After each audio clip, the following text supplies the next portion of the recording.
देखो बच्चों, good morning. सभी लोग फर्स्ट पेपर में आपका लेसन नया है, 10 लेसन है। लेसन का नाम है भौतिक एवं रासायनिक साम। भौतिक एवं रासायनिक साम। रासायनिक साम, ठीक है। ये आपका चैप्टर नंबर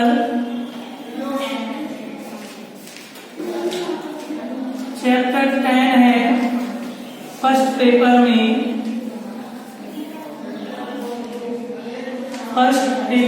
चैप्टर 10 का नाम है भौतिक एवं रासायनिक साम। सभी लोग डाल लीजिए और इसके बाद डालिए फर्स्ट हेडिंग का नाम लिखिए। हाई स्कूल में आप लोगों ने पढ़ा होगा अनुत्क्रमणीय अभिक्रिया।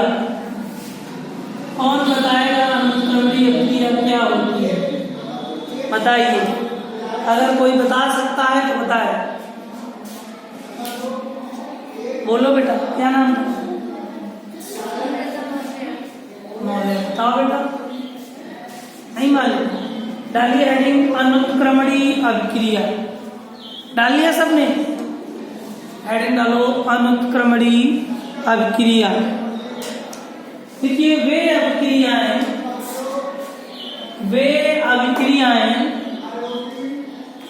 जो केवल एक ही दिशा में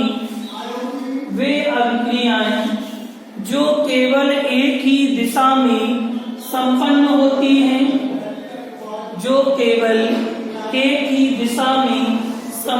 होती हैं, अनुत्क्रमणीय अभिक्रिया कहलाती हैं। अनुत्क्रमणीय अभिक्रिया कहलाती हैं।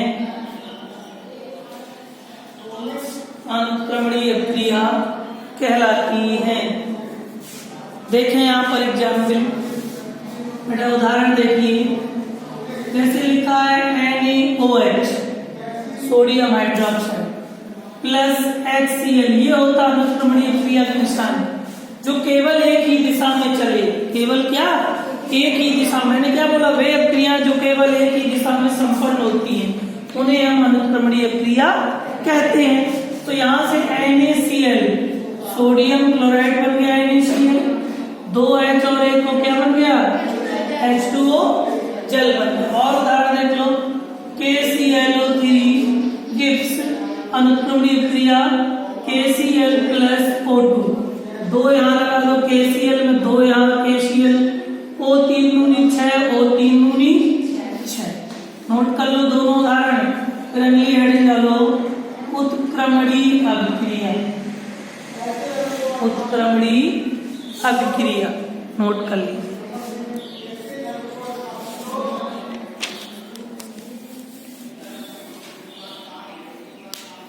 उत्क्रमणीय अभिक्रिया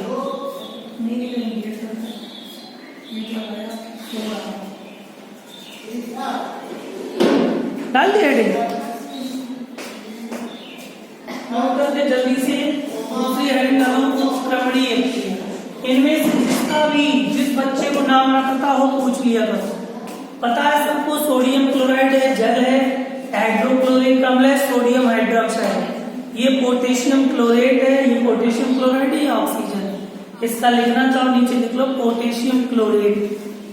जो भी केमिस्ट्री में जो फर्स्ट सेकंड में जहां भी जो टॉपिक ना समझ में आए, वीडियो में क्लियर ना समझ में आया हो, हमारी क्लास में आके बता सकते हो। वो चैप्टर हम फिर से पढ़ा देंगे सभी लोग, ठीक है। जौन भी टॉपिक हो, जो भी वर्ड हो, यानी केमिस्ट्री का एक भी शब्द जहां भी ना समझ में आए, आप हमें बता दें। क्लास में उस चैप्टर को या उस थ्योरी को आपको दोबारा समझा दें, ठीक है। जब तक आप पूछोगे नहीं, जब तक सीखोगे नहीं, ठीक है। तो डालो हेडिंग उत्क्रमणीय अभिक्रिया। बोलो उत्क्रमणीय अभिक्रिया हेडिंग डाली। देखिए, वे अभिक्रियाएं जो दोनों दिशाओं में संपन्न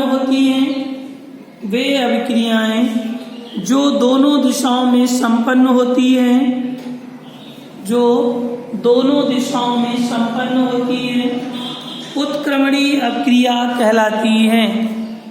उत्क्रमणीय अभिक्रिया कहलाती है। उत्क्रमणीय अभिक्रिया कहलाती है। उत्क्रमणीय अभिक्रिया कहलाती है। देखो यहाँ एग्जाम्पल लेगी बेटा, H2 + I2, इसका निशान ऐसे होता है। देखो ऊपर वाला तीर संकेत कर रहा आगे को क्रिया हो रही है और नीचे वाला तीर संकेत कर रहा है पीछे से आगे को क्रिया हो रही है। मतलब ऐसे 2HI, 2H 2I है, 2HI, यानी ये जो तीर है ये कह रहा है कि हाइड्रोजन आयोडाइड मिलकर हाइड्रोजन आयोडाइड बना रहे हैं, और ये नीचे वाला तीर कह रहा है हाइड्रोजन आयोडाइड क्रिया करके हाइड्रोजन और आयोडीन बना रहे हैं। यानी कि जो बना उससे फिर वही वापस बन जाए। इसमें देखो इससे जो बना इससे ये बनाओ तो नहीं बनेगा क्योंकि बैलेंसिंग गड़बड़ है। इसमें बैलेंसिंग बिल्कुल फिक्स है, समान।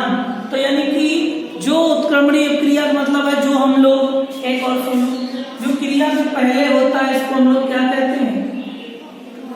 अभिकारक, रिएक्टेंट। और जो बनने के बाद प्राप्त होता है वो उत्पाद यानी प्रोडक्ट। यानी जो हम अभिकारक से क्रिया करते हैं उत्पाद बनता है, और जो उत्पाद से क्रिया करते हैं वो अभिकारक बनता है, उसी को हम लोग उत्क्रमणीय क्रिया कहते हैं। और भी कह सकते हो ECl5 क्या होता है? अच्छा, फास्फोरस पेंटाक्लोराइड, ठीक है, नाक हटा दो इसको। और इसको जब क्रिया करोगे बेटा देखो क्रिया तो क्या बन जाएगा? PCl3 + Cl2, PCl3 Cl2, Cl5 लिख दो। ये इनसे करोगे तो ये बन जाएगा, इनसे करोगे तो ये बन जाएगा। नोट कर लो, इस क्रिया को उत्क्रमणीय क्रिया कहते हैं।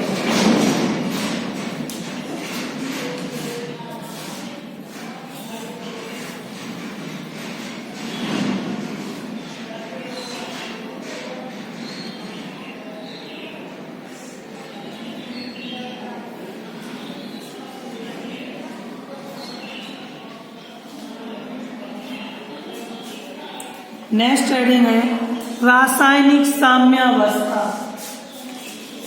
तीसरी हेडिंग है रासायनिक साम्यावस्था। रासायनिक साम्यावस्था नोट करके थर्ड हेडिंग डालो, केमिकल इक्विलिब्रियम यानी रासायनिक साम्यावस्था। बोली जाए परिभाषा,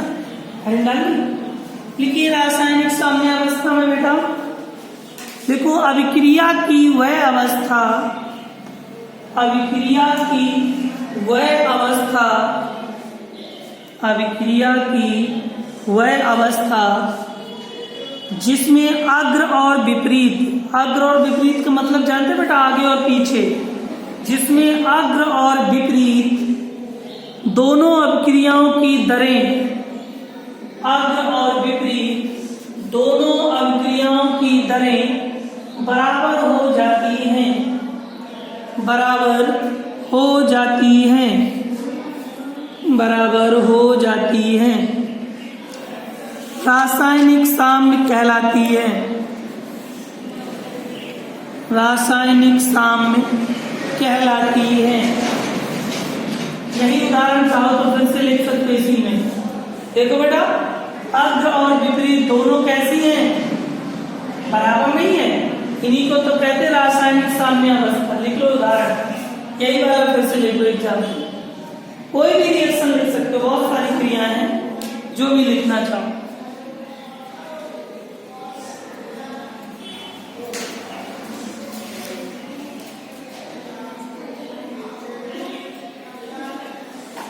लिखा बेटा कैसे सीधे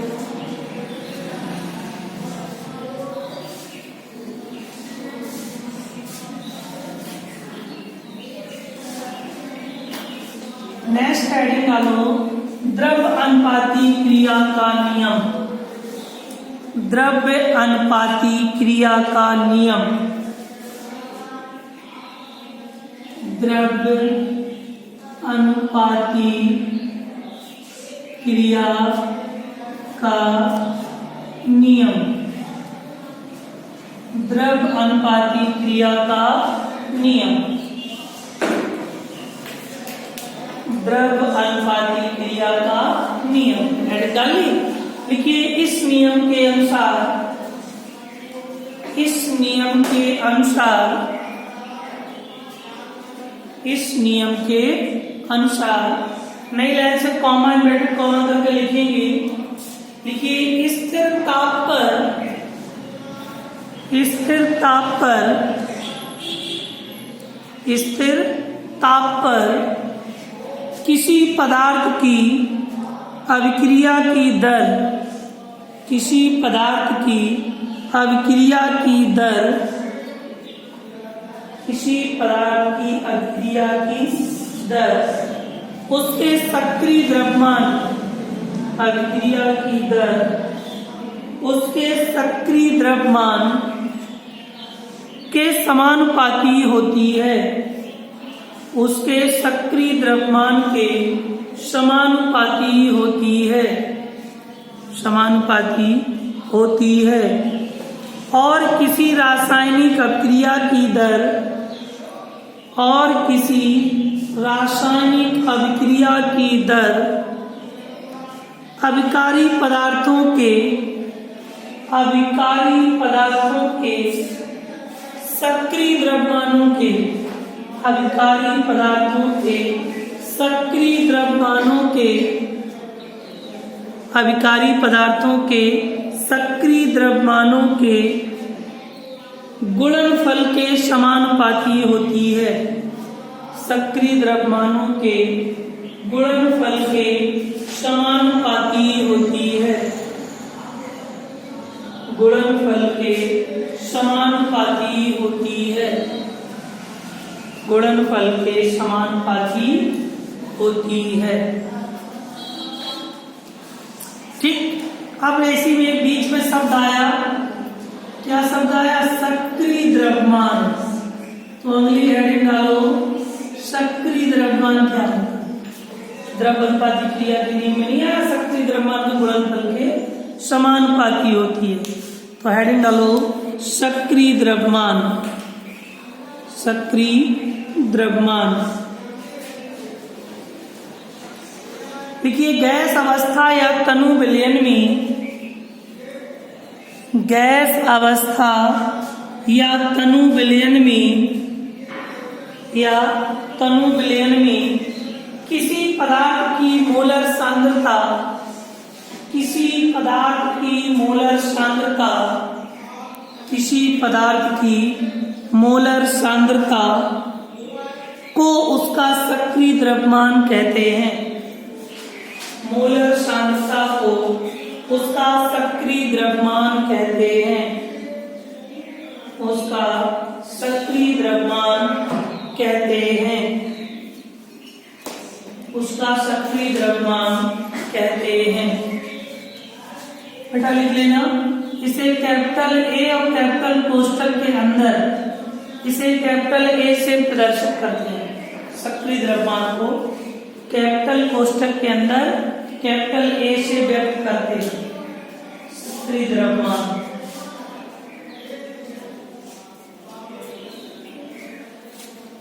फार्मूला लिख लीजिए, सक्रिय द्रव्यमान बराबर, सक्रिय द्रव्यमान यानी कैपिटल ए बराबर, दिख रहा है? सक्रिय द्रव्यमान कैपिटल ए बराबर एक ग्रामों की संख्या, जी का मतलब ग्राम से है बेटा, एक ग्रामों की संख्या बटे ए का अणुभार, ए का अणुभार पूरे का बटे आयतन लीटर, पूरे का बटे आयतन लीटर। नोट कर लेंगे फार्मूला। सक्रिय द्रव्यमान कैपिटल ए बराबर एक ग्रामों की संख्या बटे ए का अणुभार पूरे का बटे आयतन लीटर। नोट कर लीजिए।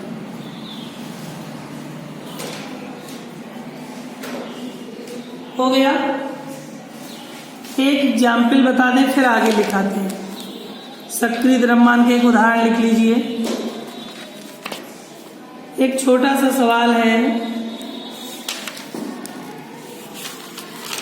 लिखिएगा, लिखो 400 डिग्री सेल्सियस पर, इसी में लिख लो 400 डिग्री सेल्सियस पर 2 लीटर वाले अभिक्रिया पात्र में 2 लीटर वाले अभिक्रिया पात्र में 4 ग्राम हाइड्रोजन 4 ग्राम हाइड्रोजन तथा 128 ग्राम हाइड्रोजन आयोडाइड है तथा 128 ग्राम हाइड्रोजन आयोडाइड है। दोनों के सक्रिय द्रव्यमान ज्ञात कीजिए। दोनों के मतलब किसके? हाइड्रोजन के और हाइड्रोजन आयोडाइड के। दोनों के सक्रिय द्रव्यमान ज्ञात कीजिए। द्रव्यमान ज्ञात कीजिए। सुनो भाई, पहले किसके लिए हम लोग हल कर रहे हैं? लिख दिया हमने पहला एग्जाम्पल, H2 के लिए हल कर रहे हैं। समझे सूत्र क्या होता है? कैपिटल A बराबर लिखा है ऊपर 1 ग्रामों की संख्या, यानी 1 ग्रामों की संख्या कितनी दी है बोलो? हाइड्रोजन कितने ग्राम बोला है पहले? Sorry 4 gram hydrogen. 1 ग्रामों की संख्या 4 ग्राम बटे A का अणु भार, मतलब हाइड्रोजन का अणु भार कितना आएगा बताएगा कोई? सब पढ़ गया है शुरू में, आप लोगों को छूटा है। A का अणु भार कितना होगा? हाइड्रोजन का अणु भार 1 होता है, लेकिन सूत्र H2 होता है, 1 गुना 2 कितना आ गया? 2 आ गया। पूरे बटे आयतन सवाल में बोला उसने क्या लीटर? 2 लीटर। अगर 2 लीटर ना बोल के 2 मिलीलीटर बोल देता तो 2 में फिर 1000 से भाग देते। मिलीलीटर से लीटर में बदलने के लिए 1000 से भाग देते हैं। बटे 1 कर लो, बाहर बाहर का गुणा और अंदर अंदर का, तो 4 गुणा 1 बटे 2 गुणा 2, 2 दूनी 4, 2 से 2 तो 1 मोल प्रति लीटर। इसका आंसर आ गया पहले H2 हाइड्रोजन के लिए। अब किसके लिए लगा रहे हैं? हाइड्रोजन आयोडाइड के लिए कैपिटल A बराबर। इसके लिए 1 ग्रामों की संख्या कितनी दी सवाल में? जो संख्या होती है वो ग्राम में दी होती है, 128 ग्राम। और बटे A का अणु भार, इसका अणु भार है चाहिए। बता सकता कोई कितना होता है? H का 1 होता, I के 128 बटे कितना? 2 लीटर आयतन, दोनों बटे 1, बाहर बाहर अंदर अंदर, 128 गुणा 1 बटे 128 गुणा 2, 128 से 128 करके 1 बटे 2, यानी कितना आ गया? 0.5 मोल प्रति लीटर। 2 को आगे 0.5 आएगा, नोट कर लीजिए एग्जाम पे। कितना कंप्लीट कर ले, सक्रिय द्रव्यमान तक हो गया, ठीक है। फिर कल इसी के आगे नेक्स्ट पढ़ाएंगे। फिर बना लें आप लोग अच्छे से।